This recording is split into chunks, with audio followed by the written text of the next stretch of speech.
रूस एक ऐसा देश जिसने भारत की हर जरूरत में मदद की, लेकिन एक समय ऐसा भी था जब आधी दुनिया ने भारत को चारों तरफ से घेर लिया था। जब भारत उस युद्ध को लड़ने के लिए अकेले खड़ा था, तब आधी दुनिया से भारत के लड़ने वाला सिर्फ रूस ही था। नमस्कार, आइए जाने उस जंग की पूरी कहानी जो रूस और भारत की दोस्ती में मिसाल बनी। वर्ष 1971 भारत पाकिस्तान युद्ध। साल 1971 के पहले बांग्लादेश पाकिस्तान का हिस्सा था, जिसे पूरी पाकिस्तान के नाम से जाना जाता था, लेकिन पूरी पाकिस्तान के नागरिकों को हमेशा पाकिस्तान से अलग रखा गया। पूरी पाकिस्तान इस पर ध्यान नहीं देते थे। पूरी पाकिस्तान में रहने वाले लोग बांग्ला बोलते थे, जिसमें पश्चिम पाकिस्तान को कोई दिलचस्पी नहीं थी। इस तरह पाकिस्तान की सरकार हमेशा पश्चिम पाकिस्तान की बात करती रही, जिससे पूरी पाकिस्तान की आवश्यक विकास नहीं मिल सका। उससे पूरी पाकिस्तान के लोग पश्चिमी पाकिस्तान से नफरत करने लगे। वहीं अलगाव की राजनीति ने तूल पकड़ लिया, जो धीरे धीरे विकराल रूप धारण करने लगा था, जिसके कारण पश्चिम पाकिस्तान ने पूरे पाकिस्तान के लोगों पर बल प्रयोग करना शुरू कर दिया और उन्हें बंद करना शुरू कर दिया। पाकिस्तान के डर से पूरी पाकिस्तान के लोग अवैध रूप से भारत में प्रवेश करने लगे। धीरे धीरे कई पूरे पाकिस्तानियों ने भारत पर प्रवेश किया, जिससे भारत की मुश्किलें बढ़ गईं। तत्कालीन प्रधानमंत्री इंदिरा गांधी ने इस परिस्थिति पर गंभीरता से विचार करने हेतु अमेरिकन राष्ट्रपति रिचर्ड निक्सन को इसकी जानकारी दी थी कि पूरे पाकिस्तान में हालात बिगड़ रहे हैं और लोग वहां भागकर भारत में आ रहे हैं। निक्सन को पहले ही अंदाजा हो गया था कि भारत पाकिस्तान के खिलाफ युद्ध छेड़ने की तैयारी कर रहा है। दरअसल सेंट्रो और सिएटल संधि के तहत अमेरिका पाकिस्तान से जुड़ा हुआ था। अमेरिका को डर था कि यदि युद्ध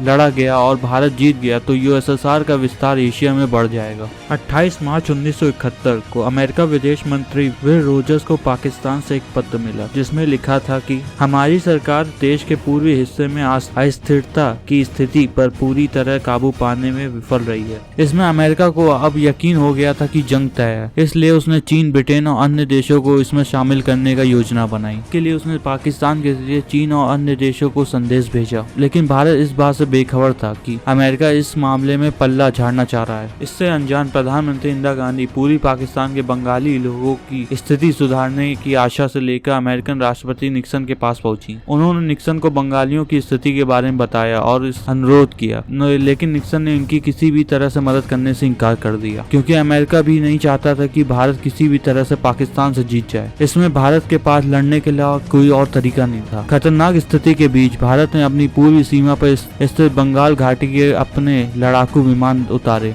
हालांकि जब तक भारत पहला हमला करता तब तक भारत पर पाकिस्तान की ओर से 3 दिसंबर की रात को हमला कर दिया गया था। जब अमेरिका को इस बात को पता चला, वो डर गया। उसने पाकिस्तान के समर्थन करने के लिए अपने लड़ाकू विमान यूएसएसआर एंटरप्राइज को बंगाल की घाटी में भेज दिया। अमेरिका को लगा कि अपने लड़ाकू विमानों के बल पर भारत पर करने पे आत्मसमर्पण करवा लेगा। 10 दिसंबर को भारतीय वायुसेना ने राष्ट्रपति निक्सन द्वारा सचिव क्लिस्टर को भेजा गया एक संदेश को पकड़ा। इसमें निक्सन ने कहा था कि उनका 75,000 टन का विमान यूएसएसआर एंटरप्राइज अपने गंतव्य पर पहुंच गया है। खबर मिलते ही भारतीय वायुसेना ने अपना आईएनएस विक्रांत अपने मैदान में उतार दिया। जब विक्रांत यूएसएसआर एंटरप्राइज और भारत के बीच खड़ा था, इसी बीच सोवियत खुफिया एजेंसी से एक और खबर आई कि ब्रिटेन लड़ाकू विमान ईगल भारतीय महाद्वीप की ओर बढ़ रहा है। इससे यह भी पता चला कि अमेरिका, ब्रिटेन और चीन ही नहीं बल्कि कई अन्य देशों के जहाज भी भारत की ओर बढ़ रहे हैं, सऊदी, जॉर्डन और इटली की तरह। इसके बावजूद भारत घबराया नहीं और प्रधानमंत्री इंदिरा गांधी सख्त रवैया अपनाते हुए उनसे मुकाबला करने का फैसला किया।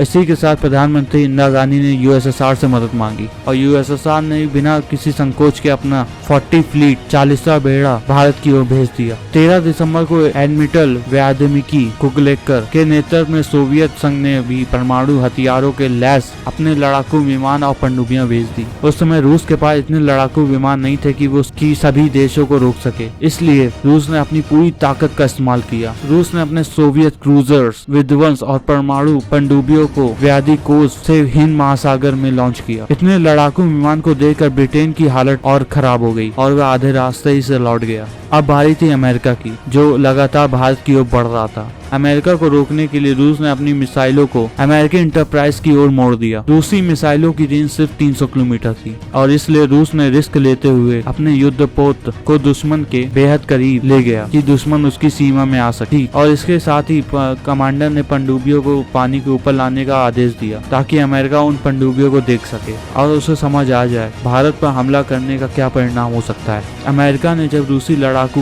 विमानों को देखा तो उसे भी समझ में आ गया कि समुद्र में युद्ध जीतने के लिए रूस के पास वह सब कुछ है जो उसे चाहिए, कि अगर उसने भारत पर हमला किया परिणाम भुगतने के लिए तैयार हो जाए। और फिर अमेरिका का जहाज भी लौट गया। रूस ने सीधे तौर पे चीन को ही धमकी दे दी कि अगर भारत पर हमला हुआ तो चीन पे भी हमला कर दिया जाएगा। चीन भी समझ गया था कि रूस से लड़ना उसके लिए बहुत भारी पड़ सकता है, तो वो भी पीछे हट गया। समुद्र में लड़ाकू विमान की भारी संख्या ने दूसरे देशों को वापस जाने पर मजबूर कर दिया और फिर धीरे धीरे सभी देशों के युद्धपोत उल्टे वापस चले गए। इस तरह रूस ने भारत की तब मदद की जब वह आधी दुनिया से घिरा हुआ था और इसके साथ ही भारत भी पूरी पाकिस्तान के उन लोगों को आजाद करने की ओर बढ़ रहा था जो पाकिस्तान द्वारा प्रताड़ित किए जा रहे थे। इसी बीच प्रधानमंत्री इंदिरा गांधी ने एक नया दस्तावेज जारी किया और पूरी पाकिस्तान को एक अलग देश बनाने की अपनी योजना को आगे बढ़ाया। भारतीय सेना ने पूरी तरह से हमला किया और लाहौर के रास्ते पाकिस्तान में घुस गए। भारतीय सेना के सामने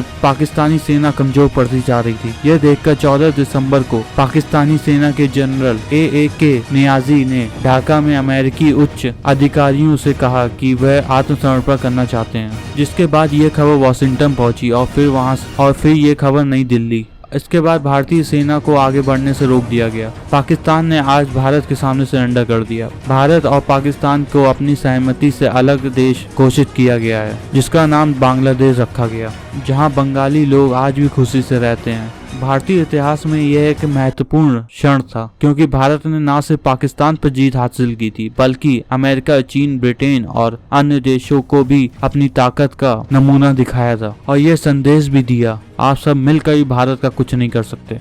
और इस तरह रूस भी आधी दुनिया से बिना किसी झिझक के अकेले लड़ने चल गया था।